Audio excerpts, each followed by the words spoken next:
Y a todos los que se van sumando.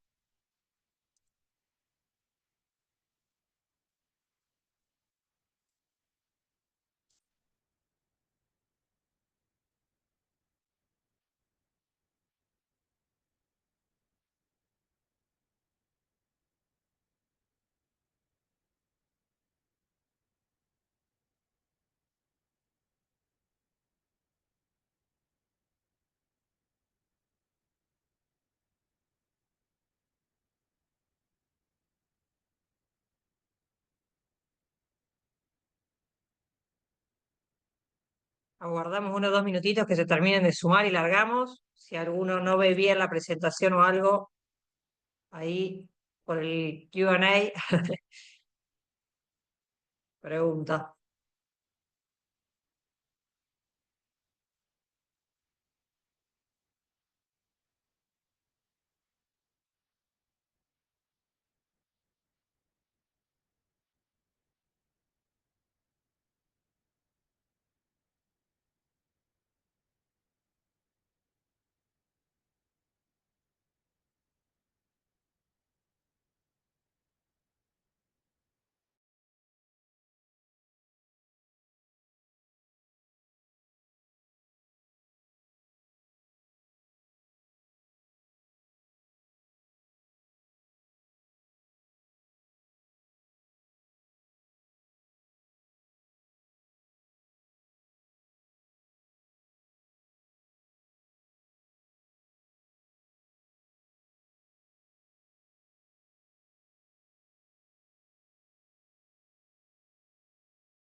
Hola Guille, Hola, hola, perdón, ahí está, ahí está, un microcorte del internet. Se cortó no la hay luz problema. y hasta que vuelve el internet, Acá, tarda unos. acá estamos nuevamente. Buenísimo. Ahí les comparto y largamos nomás.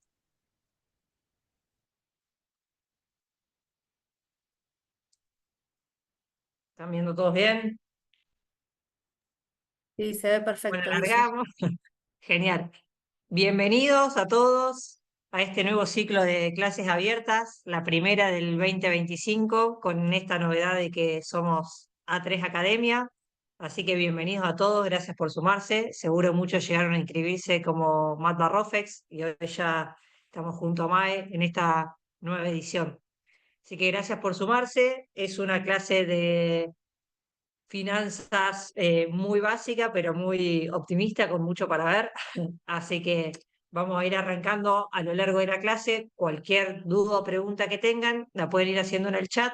Yo, si no son muchas, voy a tratar de ir ya contestándolas, como para que no se atrase. Y si no, si son muchas, después las contesto al final, pero adelante con las preguntas.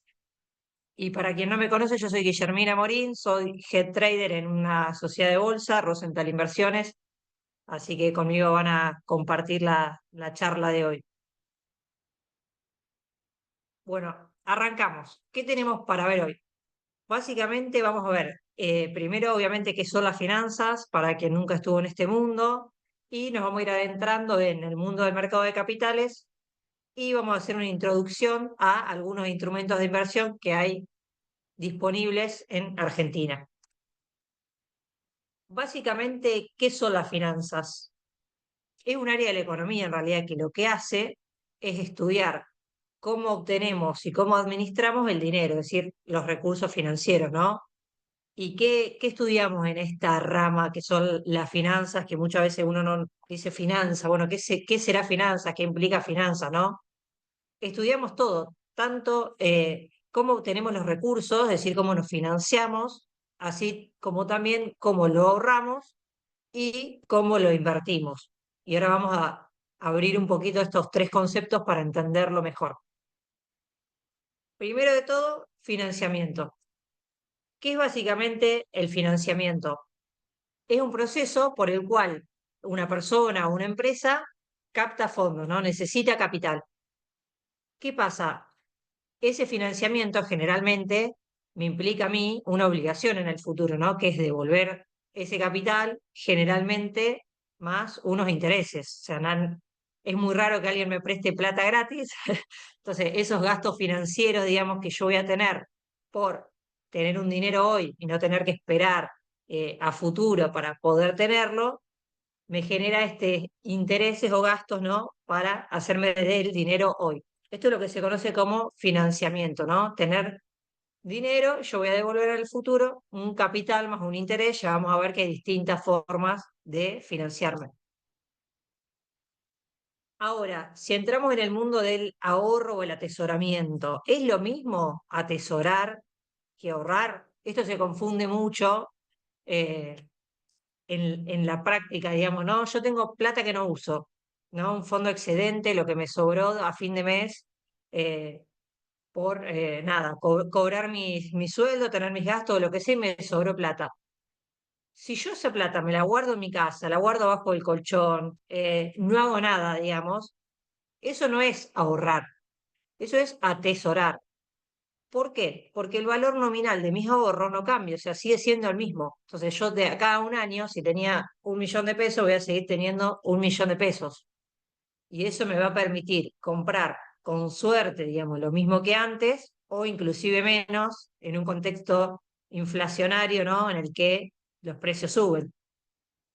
Entonces, lo importante siempre no es atesorar, sino ahorrar. ¿Cuál es la diferencia? Cuando yo ahorro, dejo de usar un recurso hoy, como esta plata que me queda acá en mi casa, pero no es que no hago nada, sino que la uso, la invierto en algo, ahora vamos a seguir avanzando, para que pongo mi consumo hoy para poder consumir lo mismo o más en el futuro, ¿no? Tratar de que a futuro tenga más, que me cambie este valor nominal de mis ahorros. ¿Y qué es invertir básicamente? Es usar estos ahorros que yo tengo para comprar activos financieros. Así dejo de atesorar y paso a ahorrar e invertir. Entonces, ¿qué objetivo principal tenemos cuando invertimos? Obviamente, de lo que decíamos antes, ¿no? Tratar de que yo compro un activo hoy, ahora vamos a ver qué es el concepto de activo, ¿no? Pero lo invierto para que eso me genere un flujo de fondos mayor que lo que yo puse hoy y me permita a mí un mayor consumo futuro. ¿De dónde va a venir la rentabilidad? Bueno, ya vamos a ir viendo, puede ser por el aumento de precio de lo que yo compré, por los flujos de fondos que voy recibiendo durante la inversión, por ir reinvirtiendo esos fondos para que sigan creciendo. Ahora vamos a ver, cuando entremos en los distintos productos, cómo se va generando cada uno. ¿Y qué es el activo para el que nunca se metió en mercado, nunca escuchó nada de finanzas? ¿Qué es un activo, básicamente? Es un recurso con valor que alguien tiene. ¿Con qué intención? De que me dé un beneficio futuro. Ese beneficio futuro puede ser o no económico y puntualmente cuando hablamos del mundo de activos financieros, es un instrumento financiero que me da a mí como comprador de ese activo un derecho. ¿Qué derecho? A recibir ingresos futuros. ¿Y de qué lo voy a recibir? Del emisor de ese activo financiero. Básicamente, va a haber alguien del otro lado que necesita lo que dijimos antes, financiarse. Entonces, alguien se financia y alguien ahorra e invierte. Entonces, yo como comprador de un activo financiero voy a tener un derecho y el vendedor una obligación. A ver, no veo el Q&A, creo que no hay ninguna, si no me saltaría, pero por las dudas, cualquier cosa, ahí está, estamos bien. Genial. Un concepto muy importante también es el costo de oportunidad. ¿Qué es el costo de oportunidad? Básicamente, eh, lo más fácil de decir o de mencionar, ¿no? Es el valor de la mejor opción no seleccionada. Ese concepto a mí me gusta. ¿Por qué?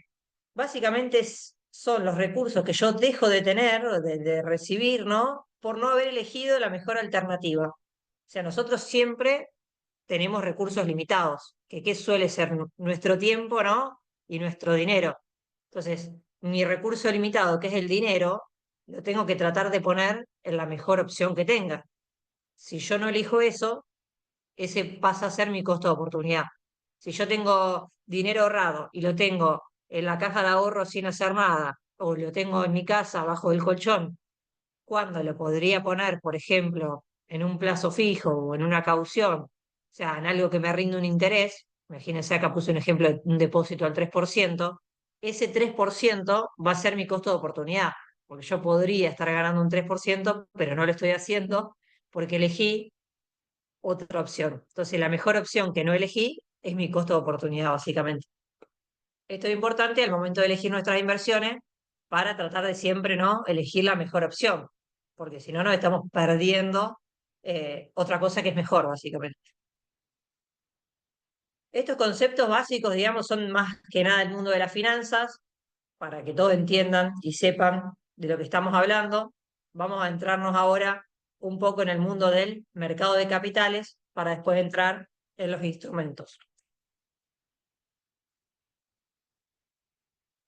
Bueno, ¿cómo accedemos a la bolsa?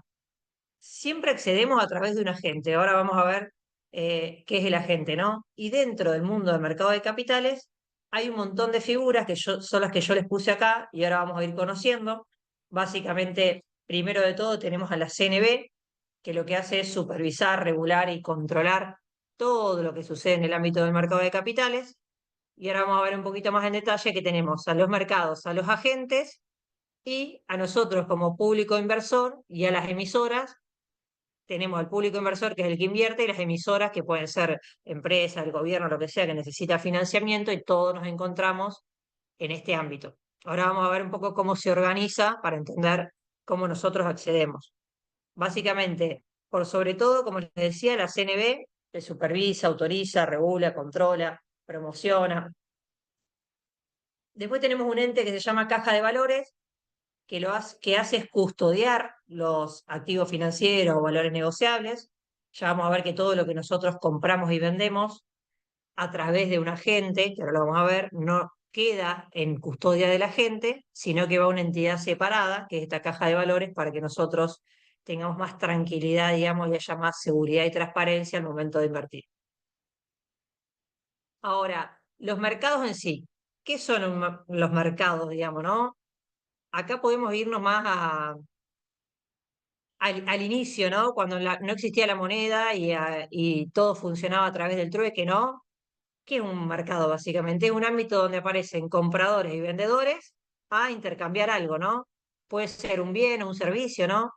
Tiempo atrás, cuando no existía la moneda, bueno, alguien iba y cambiaba carne por huevos, huevos por leche, ¿no? Y así sucesivamente. Se hacía una cadena. Después empezó a existir el patrón oro y se empezó a intercambiar a través de monedas de oro. Bueno, básicamente es un lugar donde se da el intercambio de productos. Y puntualmente, el mercado de capitales lo que se enfoca es en ofrecer activos financieros. Estos que decíamos, activos financieros que no van a alguien derecho y a alguien una obligación, son conocidos como valores negociables, que para poder estar en el ámbito del mercado de capitales, previamente siempre los autoriza la CNB. ¿Y cómo lo negociamos nosotros? A través de un agente.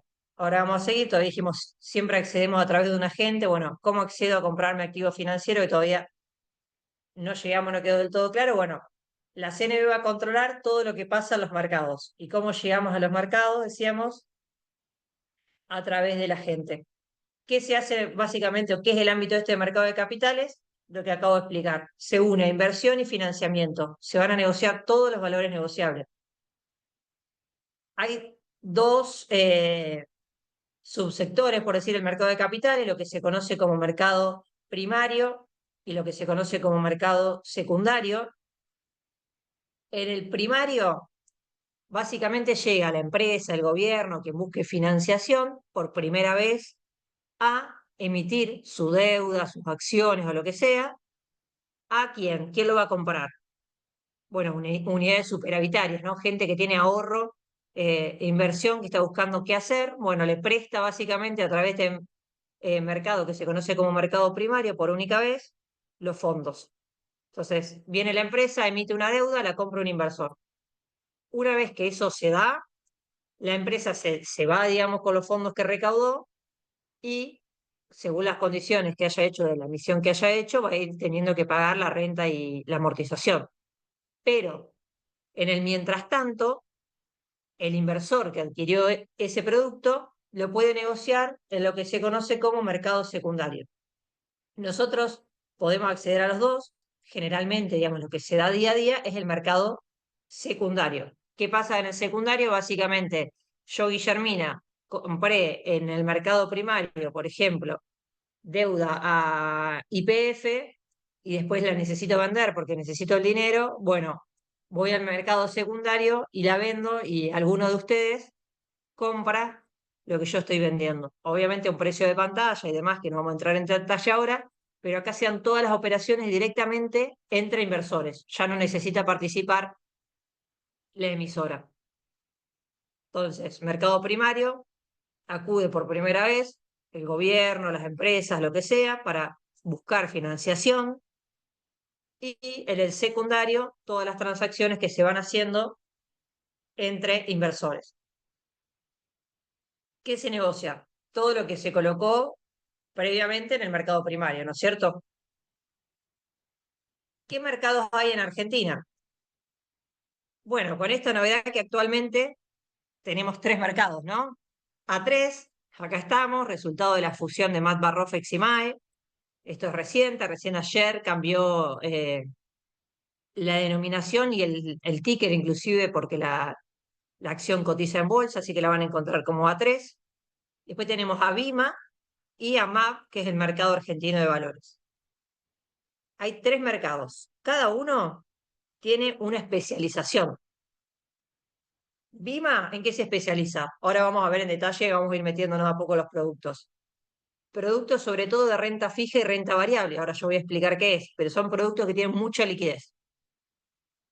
El MAP, o mercado, lo que negocia son instrumentos PYME, básicamente lo que hace es tratar de potenciar las economías regionales y todo lo que son las pymes del país. Se negocian factura de crédito, pagarés, cheques, ahora vamos a ver.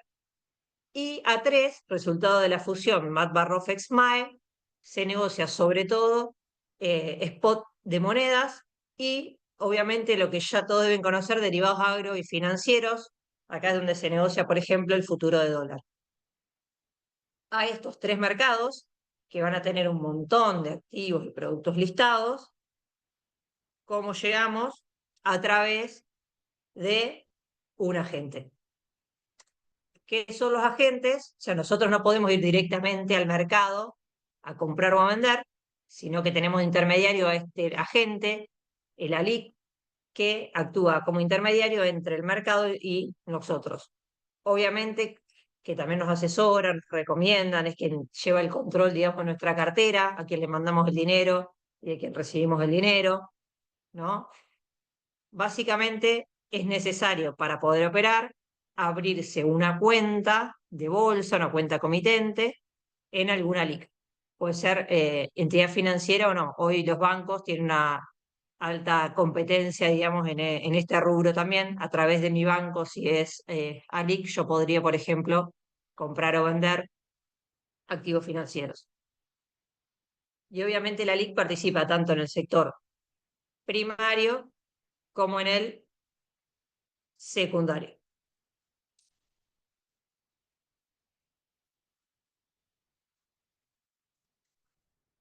Seguimos, creo que venimos bien. Perfecto. Activos financieros. Entramos un poco en el mundo de los instrumentos. Está la parte por ahí más llamativa, ahora que ya conocemos un poco de todo. Hay dos grandes mundos, el de renta fija y el de renta variable. El de renta fija, básicamente, me da una rentabilidad fija o que yo puedo estimar el flujo de fondos futuro y son más seguros que el mundo de la renta variable, que ya vamos a ver que la renta variable no tenemos una rentabilidad fija, ni segura, ni nada. Siguiendo con la renta fija, ahora explico la variable. Cuando yo opero renta fija, ya de antemano voy a saber cuáles van a ser los términos y las condiciones de esa emisión que yo voy a ir a comprar. Entonces, o conozco el flujo de fondos, porque me dice, te voy a pagar un 6% anual en dólares, pagadero, tal día, tal fecha, entonces yo ya lo sé exactamente, o lo puedo estimar. Muchas veces dan una tasa de referencia, ejemplo, voy a pagar SER, o sea, inflación más tanto, o dólar link, voy a pagar dólar más tanto, el emisor fija, ¿no? ¿Cómo va a pagar? Entonces yo estimando cuál va a ser la inflación futura o la cotización del dólar futuro, puedo estimar el flujo de fondos que voy a recibir. Entonces, al yo poder estimarlo, ¿qué voy a poder hacer? Calcular previamente la rentabilidad que voy a obtener, ¿no? Si sé cuánta plata pongo hoy y cuánta voy a recibir, puedo calcular esa tasa de interés que hay en el medio, ¿no? ¿De qué viene? Básicamente puede ser del sector público, compras al Estado, generalmente se conocen como letras, bonos y obligaciones del Tesoro, o de compras a empresas. Y acá tenemos el mundo de los bonos, digamos, o conocidos más como obligaciones negociables. Básicamente, obligaciones negociables representa la deuda de empresas. Otros productos de renta fija que ahora vamos a ver son los cheques de pago diferido, los pagarés, las facturas de crédito electrónica, los BDF de fideicomiso que no vamos a llegar a ver ahora, pero básicamente son todos instrumentos a los cuales, como decía antes, puedo calcular previamente la rentabilidad porque conozco el flujo de fondos. Y después tenemos el mundo de la renta variable, yo le decía la contracara, porque acá no sé qué rentabilidad voy a obtener. Yo compro hoy, pero no tengo ni idea cuál va a ser el flujo futuro que voy a obtener a cambio. ¿Qué se engloba acá adentro? Bueno, sobre todo las acciones y los CDRs, ¿no? Ahora vamos a ver qué son, pero básicamente yo adquiero acciones de empresas cotizantes y espero obtener una ganancia. Ya ahora vamos a ver cómo la vamos a generar. Pero esa es la principal diferencia. Vamos a ver un poquito cada uno de estos. Entramos primero en el mundo de la renta fija. Que sea renta fija, ¿qué quiere decir que siempre voy a tener la misma rentabilidad y va a ser positiva y fija? No. O sea, si bien se denominan de renta fija, puede que tenga una rentabilidad diferente de la esperada. ¿En qué caso? Por ejemplo, si yo compro un bono SER y proyecté que la inflación iba a ser de 2%, pero después al final no es de 2%, o que la devaluación iba a ser de tanto y después no se da. Entonces, en esa estimación que yo hago, hace que la rentabilidad sea diferente. O incluso me puede dar pérdidas si, por ejemplo, el emisor de un bono no paga al vencimiento, o me paga tarde, o refinancia la deuda, o lo que sea, por alguna causa, y el emisor no cancele, digamos, su obligación, puedo llegar a perder dinero. No es que siempre voy a ganar plata. O sea, hay un riesgo que es importante medir, obviamente no lo vamos a llegar a ver acá, pero eso no quiere decir que siempre sea positivo. Bonos, o sea, dentro de este renta fija vamos a ver básicamente los bonos como concepto general y después los productos PYME, esto que le mencionaba de cheque, pagaré, factura. Básicamente, ¿qué es un bono? Un bono es un compromiso de pago que le da el emisor al comprador del bono, el que busca financiamiento y el que tiene dinero para invertir, ¿no? Intercambian, como decíamos, cuando se da en el mercado primario, ¿no? Viene el emisor que coloca el título para financiarse y qué compromiso asume de devolver el capital más los intereses en el plazo que haya convenido en un prospecto de emisión que hay, obviamente eh, está todo por escrito, no hay nada dejado al azar, necesita la aprobación de la CNB y todo. Entonces va el emisor, fija todas las condiciones, se da esa emisión en el mercado primario. ¿Y el inversor quién es? Bueno, generalmente somos nosotros, ¿no? Que financiamos a ese emisor. ¿Por qué? O sea, ¿qué queremos en definitiva? Obtener una rentabilidad, ¿no? Entonces yo compro esa deuda esperando obtener un ingreso. ¿De dónde viene mi rentabilidad? Va a venir de ir cobrando los cupones, esta cancelación, digamos, que va haciendo el emisor a partir de cancelar el capital, que se conoce como amortización, o de los intereses, que va pagando todos los meses hasta que cancele. Ganancias o pérdidas de capital que puedo tener cuando el bono vence o cuando lo vendo. Esto, como después nosotros lo vamos negociando en el mercado secundario, puede ser que lo compremos más caro o más barato de su valor nominal. No vamos a llegar a entrar en detalle ahora, pero puedo ganar o perder plata en este sentido. Y de intereses que pueda ganar si voy reinvirtiendo los flujos de fondo que voy recibiendo. Hay una emisión, compro una deuda, pasa 6 meses y el emisor me paga los intereses. ¿Qué hago con esos intereses? ¿Los guardo abajo del colchón? No, los reinvierto. Entonces vuelvo a comprar más deuda. Entonces de esa manera sigo generando intereses. ¿Se entiende? Obviamente que esto es un mundo muy amplio, se ve más en detalle en el curso de inversor inicial para entender bien todos los conceptos, el que arranca la semana que viene, si alguno se quiere sumar. Y vamos a seguir ahora con los productos PYME, que también entran dentro del mundo de la renta fija. Estos productos se negocian en MAP. Los más conocidos tenemos acá cheque de pago diferido, pagaré y factura de crédito electrónico. Vamos a arrancar con el cheque de pago diferido. ¿Qué es básicamente un cheque de pago diferido? Es una orden de pago que se emite a futuro. ¿A futuro qué? O sea, que no es para hoy. Puede ser entre un día y 360 días, es decir, casi un año desde que se emite el cheque. Hay una fecha de emisión hoy y una fecha de cobro que siempre va a ser posterior.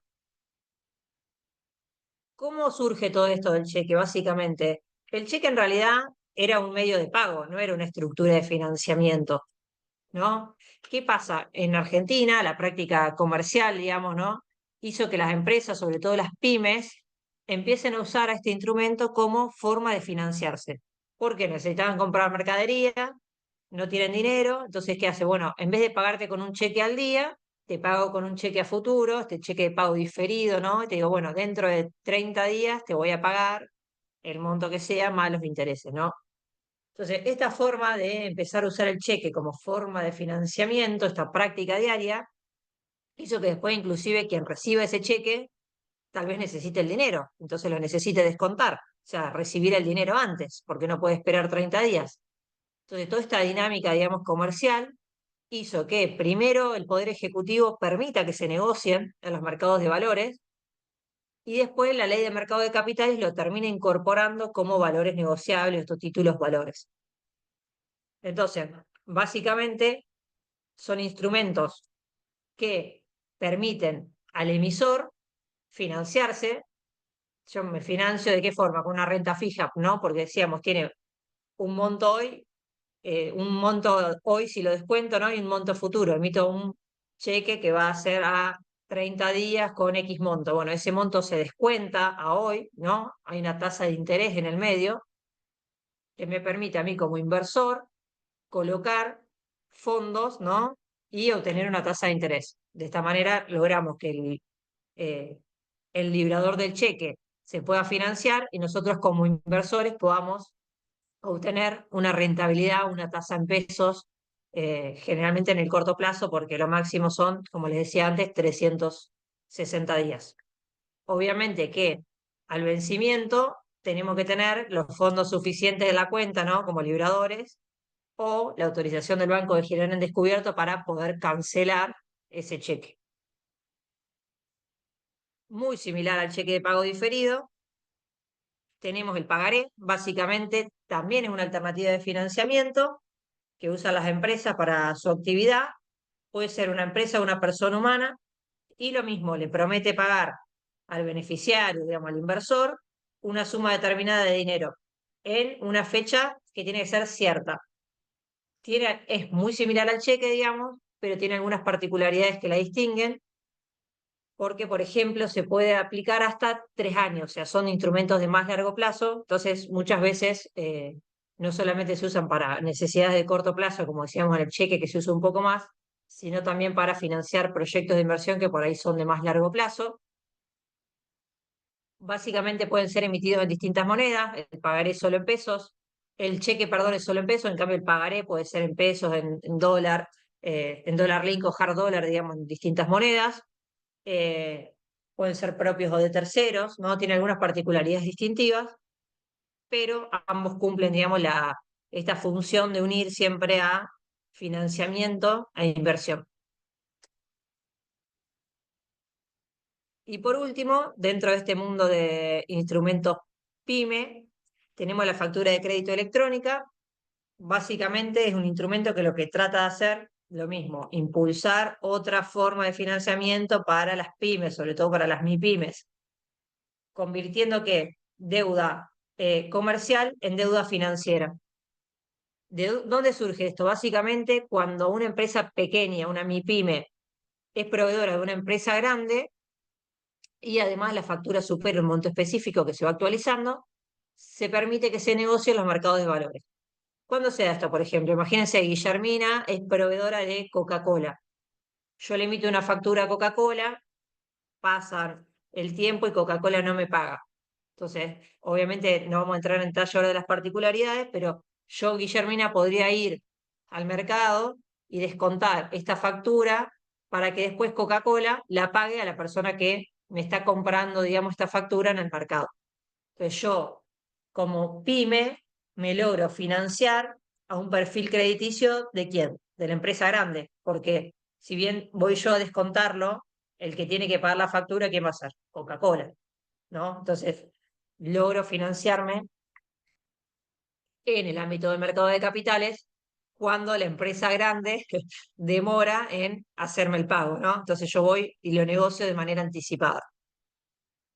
Estos son instrumentos básicamente que usan mucho las pymes. El cheque y pagaré se usa mucho más que la factura, pero la factura es relativamente nueva, pero todas se pueden negociar dentro del ámbito del mercado de capitales. Vamos a pasar ahora a equity, renta variable, básicamente. Decíamos que acá la rentabilidad es incierta. No sabemos si vamos a ganar o perder plata. Obviamente siempre buscamos ganar, ¿no? Pero depende el momento de compra y venta, cuando vamos cobrando y demás. Ahora, ¿qué son? Vamos a ver, decíamos acciones y CDRs. Las acciones, básicamente, ¿qué es una acción? Es un aporte de capital que hace un accionista, nosotros inversores, a la sociedad emisora. Puede ser cuando entra en el mercado primario, se acuerdan directamente contra la empresa, o después en el secundario a través de la compra y venta de la acción que se da en el mercado. Una vez que yo compro una acción, me convierto en titular, digamos, en socio, en accionista, y eso me da todos los derechos que representa verdaderamente una acción. Entonces me convierto en dueño de una empresa que cotiza, puedo asistir a las asambleas, puedo votar, obviamente a la proporción que me corresponda, ¿no? Generalmente cada acción me va a dar derecho a un voto y voy a participar, si a la empresa le va bien, ¿no? De el crecimiento y de las ganancias que pueda tener. Siempre vamos a creer que compramos buenas empresas, ¿no? ¿De dónde voy a obtener yo mi rentabilidad? Bueno, de dos maneras. Una es a través de lo que se conoce como ganancias de capital, o sea, el precio de la acción, yo lo compro en un momento dado, a ver si se ve acá con el mouse, imagínense por acá, y el tiempo pasa y sube, ¿no? Esta diferencia positiva entre el momento de compra y el de la venta me da una ganancia de capital. Fíjense que si yo hubiera comprado la acción acá, por ejemplo, y acá, no sé, necesito el dinero y tengo que venderla, voy a tener una pérdida. O sea, puede ser tanto una ganancia como una pérdida de capital. Yo siempre espero, ¿no? Tratar de vender más caro de lo que compro. Y la otra forma de ir obteniendo rentabilidad es a través de los dividendos. Básicamente, la empresa cuando tiene ganancias, muchas veces las reinvierte y otras las distribuye entre sus accionistas. Esa ganancia que va distribuyendo, yo la voy cobrando, digamos, en forma de renta, que puede ser en efectivo, es decir, que me da dinero, en acciones, puede ser que me dé más acciones de la misma empresa, o en especie, esto es relativamente nuevo, la empresa, por ejemplo, tiene en su cartera invertidos bonos, decide repartir los bonos, nos paga bonos. Entonces yo ahora tenía, por tener la acción de Tequijard, ahora tengo GD38, GD35 y nada, algún otro, GD29. Entonces de esa manera voy cobrando mi rentabilidad. Y similar a las acciones, o sea, obviamente estas son de empresas argentinas y que están autorizadas por CNB para negociar a los mercados, tenemos los CDRs. Básicamente los CDRs son certificados que lo que hacen es representar el depósito de acciones de sociedades que están en el exterior, o sea, que no tienen autorización de oferta pública acá en Argentina. Las acciones están en el mercado de origen y lo que se negocia acá en Argentina es este papelito, digamos, este certificado que acredita que existe ese depósito. O sea, imagínense, agarran una acción de Apple, la traen, la guardan en custodia en una entidad crediticia, y después lo que se negocia acá es el CDR como si fuera una acción, básicamente porque equivale. Obviamente tampoco vamos a entrar en particularidades como los ratios y demás, pero podemos decir que es una de las formas que yo tengo para invertir desde Argentina en acciones de empresas que están en mercados del exterior. Si no, yo cómo hago para comprar una empresa de Coca-Cola, una acción de Coca-Cola. Tendría que abrirme una cuenta en el exterior, en un agente, para poder operarla. Entonces, bueno, de esta forma, nosotros podríamos con pesos, por ejemplo, directamente comprar este certificado y pasar a tener los mismos derechos que decíamos con las acciones comunes, ¿no? De ser accionista, de cobrar los dividendos y demás, de Coca-Cola, de Google, de Apple, de Netflix, de lo que quisiera. Existen, además de CDR sobre acciones, hoy en día ya existen sobre ETF y obligaciones negociables. Básicamente la sigla CDR significa certificados de depósitos argentinos, ¿no? Entonces, básicamente se trae algo del exterior, una acción, un ETF, una obligación negociable, queda acá custodiado y nosotros negociamos este certificado con ese respaldo. ¿Qué son los ETF? Porque probablemente muchos no lo sepan. Básicamente, un ETF es un fondo del exterior que lo que hace es tratar de replicar un índice de algún sector, de alguna región. Básicamente hay un montón. Lo que hace es, a diferencia de un fondo de inversión que yo suscribo, rescato una cuota aparte, cotiza diariamente en el mercado como si fuera una acción, es decir, que es un fondo que yo puedo comprar y vender, pero que adentro tiene un montón de cosas. El más conocido es el CDR del S&P 500, el índice de Estados Unidos, o sea, yo comprando un solo papelito, digamos, ¿no? Compro una cartera diversificada de 500 acciones. Entonces, si yo puedo comprar este ETF a través de un CDRs, fíjense cómo yo, con pesos y con una mínima inversión inicial, podría comprarme un CDR del ETF del S&P, por ejemplo, y ya me hago una cartera diversificada de 500 acciones. Entonces, logro exponerme, digamos, a un riesgo mucho más amplio, diversifico mi cartera, bajo el riesgo global de mi cartera, ¿no? Sin entrar mucho en detalle, ¿no? Pero la puedo diversificar de una forma fácil, sencilla y relativamente barato, digamos. No tengo que abrir una cuenta afuera, nada, directamente lo hago a través de Academia League. Elijo comprar alguno de estos productos. Acá le dejé algunos ejemplos de los más conocidos. Como les decía primero, el S&P 500, pero también hay, por ejemplo, de mercados emergentes, de Brasil, cotizando, ¿no? Cada vez hay más, están creciendo distintos sectores, sector financiero, el sector energético. Yo podría elegir en qué quiero invertir. Importante para acciones y CDRs, distinguir entre precio y valor. ¿A qué me refiero con esto? El precio se da siempre por la oferta y la demanda, o sea, la compra y venta. Si hay mucha gente que está comprando, está dispuesta a pagar más o de lo que está vendiendo, viceversa, el precio se va a ir moviendo, ¿no? Al alza o a la baja. En cambio, el valor pasa a ser más una percepción que yo tengo de la compañía, es más subjetivo a partir de una evaluación, por ejemplo, que yo le pueda haber hecho, y depende sobre todo de resultados futuros y expectativas.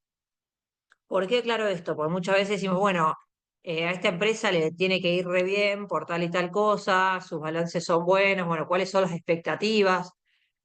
Muchas veces como que lo que yo espero que valga no es lo mismo que lo que vale en el mercado. Bueno, esto se da porque cada uno tiene una percepción subjetiva de esto y obviamente el verdadero eh, precio queda determinado siempre por la oferta y la demanda. Entonces no alcanza con que yo vea que a Mercado Libre le va a ir súper bien, sino que va a depender de a cuánto se negocie la acción en el mercado. Yo siempre la voy a poder comprar o vender al precio que vea en pantalla, no necesariamente al precio que yo quiera o que pienso que valga y digo, che, quiero vender estas acciones a tanto. No. Hay un mercado donde oferentes y demandantes se encuentran a comprar y a vender y de esa negociación se van concertando las operaciones. Esto también lo vemos más en detalle en el curso de inversor inicial que arranca la semana que viene. Bueno, por último, no menos importante, por ahí sí un poco más complejo, habiendo arrancado desde el mundo de las finanzas, eh, desde lo más básico, digamos, pero tratando de llegar a dar un panorama, una introducción completa de los instrumentos, vamos a mencionar los derivados financieros. ¿Qué son los derivados financieros? Acá voy a tratar de un poquito más despacio porque es un poquito más complejo. Es un contrato a plazo que de qué va a depender. Básicamente de un activo subyacente, es decir, de otra cosa, de algo. Un contrato que depende de algo. ¿De qué puede ser? De materias primas, de algún índice, de algún valor de renta fija o renta variable, no sé, de acciones de YPF, por ejemplo, ¿no? De monedas, puede ser de dólar, de euro, de lo que sea, de tipos de interés. O sea, el valor del contrato depende de otro activo. ¿Y qué hace, básicamente? Nos da derechos u obligaciones, ¿no? Según de qué lado estemos, para comprar o para vender activos en una fecha futura. No son contratos que se cierran, yo hoy negocio en el día, pero siempre a un valor, una fecha futura, ¿no? Entonces, pacto un precio para cerrarlo en una fecha futura. Ahora vamos a entrar en detalle. Básicamente hay dos tipos de productos, digamos, el mundo de los futuros y el mundo de las opciones. Ahora vamos a ver un poquito de cada una. En Argentina, los más conocidos que tenemos son el futuro de dólar y el futuro de soja. También el futuro de petróleo, de oro, de acciones. Y el mundo de las opciones, acá las más conocidas obviamente son las opciones sobre acciones, pero también hay sobre otros instrumentos. Vamos al ejemplo de un futuro financiero. Acá traje el ejemplo más común o más conocido, que es el del dólar. Básicamente, como decíamos, el futuro es un contrato en el cual las partes lo que hacen es acordar, intercambiar ¿qué? Un activo subyacente. En este caso, dólar, ¿no? Dólar pesos, la relación dólar peso. ¿Cuándo? Bueno, en una fecha futura predeterminada. Fíjense, las fechas futuras, como estos productos están estandarizados, en el mercado ya viene de antemano cuál va a ser esa fecha. Acá para que vean la pantalla, fíjense, hay febrero, marzo, abril, mayo, junio. Siempre el último día hábil del mes va a haber un vencimiento. Entonces yo podría elegir qué contrato quiero operar. ¿A qué precio? Bueno, un precio pactado de antemano. Ese precio es el que se negocia en el mercado. Acá tenemos el ejemplo de las puntas compradoras y vendedoras. Vamos a ver un ejemplo para que quede un poquito más claro. Imagínense futuro de dólar acá junio 2025. Este contrato vence el último día del mes. El último precio operado fue 1141. Acá dejé 1141 por dólar. Si yo compro un contrato de dólar futuro junio 2025, 1141 pesos por dólar, quedo obligado a comprar básicamente dólar a ese precio, al vencimiento. ¿Y quién le va a pasar al vendedor de ese contrato? Va a quedar obligado a vender al vencimiento. En este caso, hay productos que durante la negociación, digamos, no sucede nada, pues a medida que pasan los días, sino que todo se ajusta al vencimiento. En el caso este de los productos de Rofex, lo que pasa es que día a día se van liquidando lo que se conoce como diferencias diarias. ¿Qué son las diferencias diarias? Básicamente, van pasando los días. El que compró, yo compré a 1141, al día siguiente el dólar vale 1145. ¿Qué, qué pasa? ¿Gané plata o perdí plata en ese caso? Gané, ¿no? Porque el valor del contrato subió de 1141 a 1145. Entonces, el vendedor me va a ir dando a mí esa diferencia, esos 4 pesos, yo lo voy a cobrar, como comprador me lo llevo, el vendedor los paga. Si al día siguiente baja, va a ser al revés, yo como comprador voy a tener una pérdida, voy a tener que ir transfiriendo esas diferencias diarias que se las va a ir llevando el vendedor. Y así sucesivamente hasta que venda el contrato y me salga de la posición o hasta la fecha de vencimiento que expira el contrato. Entonces, si al vencimiento el valor del dólar es mayor a 1141, el comprador tiene una ganancia, ¿no? Y el vendedor una pérdida. Ahora, si el precio del dólar al vencimiento va a ser inferior al que yo fijé en el contrato, esto es 1141, ¿qué pasa? ¿Quién va a ganar? El vendedor va a tener una ganancia y el comprador va a tener una pérdida. Básicamente no solamente se hacen de manera especulativa, esto de compro, vendo porque me parece que va a valer más o menos, sino que se utilizan mucho como cobertura. Imagínense los exportadores que van a recibir dólares en el futuro y todavía no saben a qué precio lo van a poder vender, pueden cerrar de esta manera hoy la venta de los dólares. Y el otro ejemplo más común es el del importador, ¿no? Lo mismo, que va a poder cerrar hoy una compra de dólares que va a necesitar en el futuro para poder eh, pagar, digamos, ¿no? Los dólares que necesita.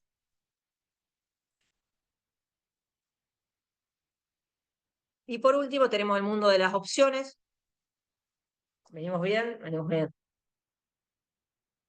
El mundo, sé que es mucha información, queda grabado, más que nada para el que nunca escuchó esto. El mundo de las opciones sí que es un mundo más complejo todavía, por lo menos hasta que uno lo entiende y lo practica. Básicamente son instrumentos financieros que lo que hacen es darnos al comprador de la opción el derecho y al vendedor de la opción una obligación. ¿De qué? De hacer una operación a un precio que ya está fijado de antemano también y en una fecha futura determinada que también va a estar fijada de antemano. ¿Qué particularidad tiene acá? Que yo, si compro, tengo un derecho y si vendo, tengo una obligación. Pero además, hay dos tipos de opciones: opciones de compra u opciones de venta. Las opciones de compra se conocen como calls, las opciones de venta se conocen como puts. ¿Qué quiere decir? Que yo podría comprar o vender una opción de compra, o podría comprar o vender una opción de venta. Si yo compro una opción de compra, tengo el derecho a comprar algo. Y si yo vendo una opción de compra, le doy al otro el derecho a comprarme a mí. Entonces yo quedo obligado a vender si el otro quiere comprar. Es complejo, es como que tendríamos cuatro posiciones, ¿no? Podría comprar o vender la opción call, como di el ejemplo recién, o podría comprar o vender la opción de venta. Si yo me compro una opción de venta, me compro, tengo un derecho, ¿compro qué? El put que me da, el derecho a qué, a vender. Entonces me compro una opción de venta, me compro la posibilidad de vender. Básicamente es como un seguro, imagínense, como nosotros pagamos la prima del auto, el seguro del auto, ¿no? Yo pago el seguro todos los meses por si me pasa algo. Si me pasa algo, bueno, tengo el derecho a que la aseguradora me pague lo que diga en el contrato, ¿no? Para poder hacer el arreglo del auto. Ahora, si no pasa nada, por ejemplo, no voy a hacer uso, digamos, de mi derecho. En este caso, de las opciones, yo siempre, o sea, es sobre activos, decíamos, otros instrumentos, otros derivados. Vamos a ver el caso de las acciones ahora, que es el más común. Yo voy a elegir como comprador, ¿no? Comprar o vender, según tenga una opción de compra o una opción de venta, según me convenga. Si yo tengo el derecho a comprar una opción es comprar Galicia a 1.000 pesos. Y voy al mercado secundario, que es donde la otra alternativa que podría optar, y Galicia vale 1.100. Voy a preferir comprarla a 1.100 en el mercado o a 1.000 con el call que me había comprado, este derecho que tengo. Bueno, voy a elegir comprarla a 1.000. En todo caso, voy al mercado y la vendo a 1.100 y me hago de la diferencia. Entonces, así funcionan básicamente las opciones. Obviamente, esto después en otros cursos se ve más en profundidad. La idea es que tengan una introducción y que conozcan un poco estos instrumentos. Tiene algunos conceptos clave, vamos a ver un ejemplo como para cerrar. Para eso les menciono los conceptos clave que tiene cada uno y es importante entender. Existe el concepto de prima. Básicamente esto, como les decía, la prima de los seguros del auto, es el precio que paga el comprador de la opción y que recibe, ¿quién? El vendedor. ¿No? Eso es lo que se negocia en el mercado, básicamente es eso. ¿Cuánto te pago porque vos me des el derecho? ¿O cuánto quiero cobrar por asumir esta obligación, ¿no? El vendedor, que queda obligado a si después el comprador decide ejercer o no. Después tenemos el precio de ejercicio o el strike. Básicamente es el precio al cual se va a hacer la operación de compra o venta si el comprador, digamos, decide ejercer, ¿no? Al vencimiento. Yo ya de antemano digo, te compro el derecho de comprar Galicia a 100, ese 100 es el strike, al vencimiento. Y la fecha de vencimiento va a ser el último día que esté en vigencia la opción. Obviamente no te compras un derecho para siempre, sino que por un plazo después expira. Si querés, te puedes comprar otro seguro. Vamos a ver un ejemplo. Imaginen, acá tenemos el precio de la acción de Galicia, que esto es una captura del mercado. Básicamente el precio de la acción de Galicia en ese momento salía 7.810 pesos. Y vamos a ver cómo se negocia la opción, o sea, el derecho a comprar o vender acciones de Galicia. Estamos sobre un call, básicamente. ¿Qué precio, qué strike o precio de ejercicio estamos viendo que se negocia? El de 4.028,30. Obviamente hay muchos strikes, yo elijo el contrato que yo quiero, yo acá puse uno de ejemplo. Acá tenemos el ejemplo de 4.028,30. ¿Qué quiere decir? Que al vencimiento el comprador tiene el derecho a comprar acciones de Galicia al vendedor, ¿no? A 4.028,30. ¿Y cuánto tiene que pagar para tener ese derecho? Bueno, lo que se negocie la prima, que esto es lo que le decía, lo que se negocia en el mercado. Fíjense, el último precio operado había sido 3.870. Si quisiera comprar en este momento, hay alguien dispuesto a vender a 3.855. Entonces, si yo como comprador voy y pago la prima, me adquiero el derecho a comprar una acción de Galicia, ¿a qué precio? A 4.028,30. ¿Y cuándo? Hasta la fecha de vencimiento de ese call. Y el que vende, ¿qué hace? Cobra la prima, es decir, se lleva los 3.855. ¿Y qué obligación tiene? la obligación de vender la acción al precio que se haya pactado, ¿no? Que en este caso es del strike, si el comprador decide ejercer la opción hasta la fecha de vencimiento. Esto por ahí un poquito más complejo, lo mismo, todo se profundiza en cursos. La idea de esta primera charla era poder darles un pantallazo de todos, del mundo de la finanza hasta los principales instrumentos. Así que hasta acá llegamos, muchas gracias. Y si hay preguntas, alguno quiere hacer alguna pregunta, que no veo mucho Q&A, pero acá veo Q&A. ¿Qué determina que el valor de la acción suba o baje? Básicamente, o principalmente sube y baja por oferta y demanda, ¿no? Pero por los principales factores que está afectado es, obviamente, por el contexto mundial. A ver si les dejo de compartir ya. El contexto mundial, generalmente la macro, es lo que más impacta en los movimientos, y después cómo le va a la empresa en sí y cuáles son las expectativas futuras. O sea, el mercado para ICEO le pone un valor a la acción por sus expectativas futuras. O sea, no importa que Apple vendió un montón de teléfonos los años anteriores, importa cuánto va a vender a futuro, si le va a ir bien o si le va a ir mal. Eso va a hacer que los analistas le pongan un precio superior o inferior y impacte, digamos, en su cotización. Y las razones por las cuales sube o baja el valor de una acción son las mismas razones por las cuales sube o baja el valor de un CDR o influyen otros factores. Bueno, acá particularmente, o sea, la parte macro de análisis fundamental, digamos, del valor de la empresa en sí es el mismo, pero en el caso particular de Argentina, si nosotros negociamos la acción, el CDR, digamos, en pesos, también va a estar influido por el tipo de cambio. ¿Por qué? Nosotros compramos una acción de Coca-Cola hoy a 1.000 pesos. Si el valor del dólar, suponiendo que afuera vale 10, si el valor del dólar sube, mi cotización en pesos va a subir, suponiendo que Coca-Cola se mantiene igual.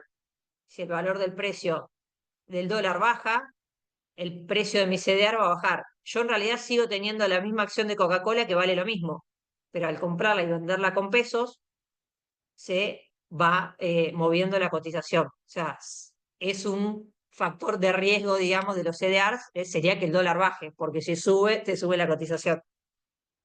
Obviamente esto también existen ratios de conversión, ya se ve más en detalle en otros cursos, pero tenés, digamos, además del factor empresa o macro, el valor del dólar, el tipo de cambio acá en Argentina. Si las compras con pesos, si las compras con dólar, ya te vas digamos, de ese riesgo si la negocias contra dólar, porque en dólar va a estar atada a la cotización del exterior. Si no, aparecen los arbitradores, que son personas que compran y venden, llevando y trayendo los papeles para que valga lo que debería valer y sino aprovechando las oportunidades. ¿Qué es ETF? Lo expliqué un poquito antes. Básicamente son fondos de inversión que cotizan en el exterior. Existen fondos que cotizan o que no cotizan. Acá en Argentina los más conocidos son los que te ofrecen los bancos, que no cotizan, que uno suscribe y rescata una cuota aparte. Afuera estos ETFs cotizan como si fuera una acción, es decir, que su cotización fluctúa durante el día y yo lo puedo ir comprando y vendiendo. ¿Y qué replican? Como les decía antes, o sea, ¿qué tienen adentro? Bueno, un índice, pueden elegir replicar, como les decía, el ejemplo de los 500 activos del S&P, replican una cartera de activos o de un sector. Ejemplo, adentro tienen todos los bancos de Estados Unidos, o adentro tienen materias primas, o adentro tienen las principales acciones de la Bolsa de Brasil. Entonces, ese es un fondo que yo podría comprar y vender en cualquier momento. Si lo opero afuera, en el exterior, digamos, directamente compro y vendo el ETF, y si no, si lo compro acá en Argentina, que negocio el CDR, digamos, lo puedo comprar directamente con pesos, me replica básicamente el valor del ETF en el exterior. Ejemplo de opción, porque hay tanta diferencia entre el precio del spot y el valor del strike. Aproxi son los valores que vi. En realidad, el comprador paga, si quisiera adquirir la acción, la prima más el strike, o sea, un valor total que generalmente, por no decir siempre, debería ser más alto que el valor del spot, porque yo estoy comprando un derecho, o sea, tengo que pagar por tener un derecho. ¿Por qué? ¿Por qué el otro si no asumiría el riesgo? O sea, yo te dejo comprar a esto, pero vos ahora pagame algo. O sea, generalmente es como una especie tasa de interés o expectativa. Si espero que Galicia suba mucho, pago mucho. Si espero que Galicia no suba, no voy a querer adquirir ese derecho. Y del otro lado está el vendedor que lo mismo. O sea, ¿por qué me voy a exponer a semejante riesgo? Bueno, te voy a querer cobrar más caro. Eso es lo que se negocia, digamos, en el mercado, ¿no? No, nunca va a ser igual, porque si no, el vendedor no estaría dispuesto, digamos, a operar. O sea, asume un riesgo, pero por eso cobra un precio. Ese precio es el que se negocia. ¿Los mercados Viva, Vía 3 son privados? Sí, son empresas que se captan necesidades de empresas o gobierno y las conecta al mercado minorista o están reguladas por el Estado. ¿Podrían otras personas decidir crear una entidad que compita, por ejemplo, con MAP? Son privadas, obviamente que las regula, digamos, CNB, no dependen del Estado. Podría tranquilamente, si querés, crear un mercado, obviamente necesitas que te apruebe CNB y todo lo demás, pero podría, digamos, aparecer un nuevo mercado a salir a competir, sí, tranquilamente. ¿Me explicás cuándo conviene comprar el CDR en dólares y cuándo en pesos? Bueno, depende de la cotización implícita del bono. No se llega acá al curso este en detalle no se llega a ver tanta profundidad, pero si comprarlo con pesos me da un tipo de cambio más alto o más bajo del que me daría con dólares, elijo ahí comprar uno u otro. Si yo tengo la opción de comprar, no sé, imagínate un CDR que vale $1 o 1.500 pesos y yo puedo vender el dólar a 1.800 comparándolo, digamos, contra un benchmark que suele ser el precio de compra o venta del dólar MEP, ahí elijo cómo comprarlo. Siempre elijo lo que me sale más barato. Me conviene comprarlo a $1 o a 1.500 pesos. Y si el dólar está a 2.000 pesos, me conviene comprarlo a 1.500 pesos. Y si el dólar está a 1.000, me conviene comprarlo con dólares. ¿Se puede invertir en S&P 500 en pesos? ¿A partir de qué monto se puede comprar? Sí, se puede invertir en pesos. Si querés, a ver, le digo cuánto está ahora un CDR del S&P, sin entrar en detalle que tiene un ratio de conversión, o sea que yo no me estoy comprando completamente el S&P, pero con 36.000 pesos yo ya podría empezar a invertir en el S&P 500. O sea, la mínima unidad que se negocia en el mercado, digamos, para yo poder empezar a invertir. No, el strike es fijo. El valor total que paga el comprador es el strike más la prima. O sea, yo hoy compro una opción, pago la prima, 100 pesos, y si después elijo ejercer, voy a pagar el strike, otros 100 pesos, por ejemplo. En total pagué 200. Pero yo para adquirir el derecho pagué solo la prima. Y si después ejerzo, pago solo el strike. La prima ya la pagué antes. La suma de los dos es el total, digamos. Ahí más o menos se acerca el valor del spot. Es correcto mi ración. La suma de los dos generalmente es mayor al spot. Bueno, ¿alguna pregunta más? Si no, creo que contesté todas, así que con esto cerramos. Muchas gracias a todos por participar. Conviene comprar S&P 500 en dólares, ¿no es cierto? Hay riesgo en pesos. Es lo mismo en realidad, porque yo podría comprarlo en pesos y venderlo en dólares, o venderlo en dólares y comprarlo en dólares y venderlo en pesos. Lo que cambia es la moneda que yo voy a recibir al momento de negociar. Pero el certificado, digamos, de respaldo, el que está custodiado es el mismo. O sea, siempre es el ETF del S&P. No importa si yo lo pago con peso o lo pago con dólares. El producto en sí es el mismo. Lo que cambia es la moneda de negociación. Bueno, muchas gracias, Elizabeth. La clase creo que queda grabada, así que seguro se las comparten a todos los que pudieron asistir y a los que no. Y nos vemos en la próxima edición y a los que quieran en el curso de inversor inicial que arranca la semana que viene, donde vemos un poco más toda esta parte de negociación, especificaciones de cada producto. Muchas gracias.